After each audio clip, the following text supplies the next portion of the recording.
आज की कहानी मुचुकुंद के बारे में है।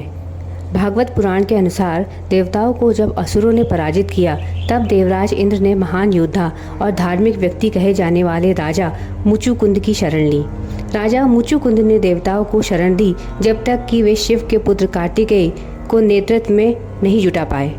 उनकी विजय के बाद देवताओं और उनके राजा इंद्र ने उनके प्रति आभार व्यक्त किया, क्योंकि उन्होंने अपनी पृथ्वी पर स्थिति को त्याग कर उन्हें स्वर्ग में सुरक्षा प्रदान की थी।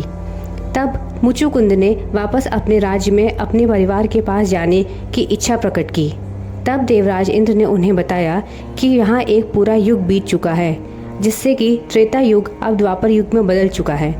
उन्होंने उन्हें बताया कि उनका परिवार मर चुका है और राज्य भी खत्म हो गया है।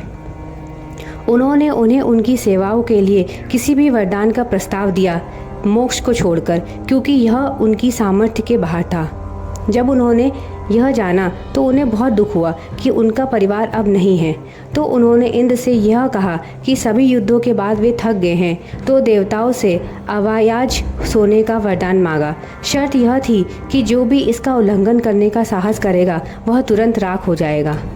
कहानी यह सुनाती है कि जब वे पृथ्वी पर आए तब तक बहुत लंबा समय बीत चुका था और उन्हें हैरानी हुई कि सभी प्राणियों का आकार समय के साथ छोटा हो गया है। राजा ने एक गुफा में अपनी निद्रा शुरू की। कालयवन कृष्ण से युद्ध करना चाहता था और उसने मथुरा पर कई बार आक्रमण भी किया। युद्ध भूमि से विष्णु के अवतार श्री कृष्ण उस गुफा में आए जहां मुचुकुंद सो रहे थे और उनके पीछे कालयवन भी आया। गुफा अंधी थी, इसलिए कालयवन ने मुचुकुंद को कृष्ण मानकर उनकी निद्रा में विघ्न डाल दिया। मुचुकुंद ने अपनी आंखें खोली और कालयवन को राख में बदल दिया। उसके उपरांत विष्णु के अवतार श्री कृष्ण ने उन्हें मोक्ष के लिए तपस्या करने के लिए कहा, जिसके बाद मुचुकुंद गंडमदन पर्वत पर और फिर वहां से बद्रिका आश्रम के लिए तपस्या करने को चले गए।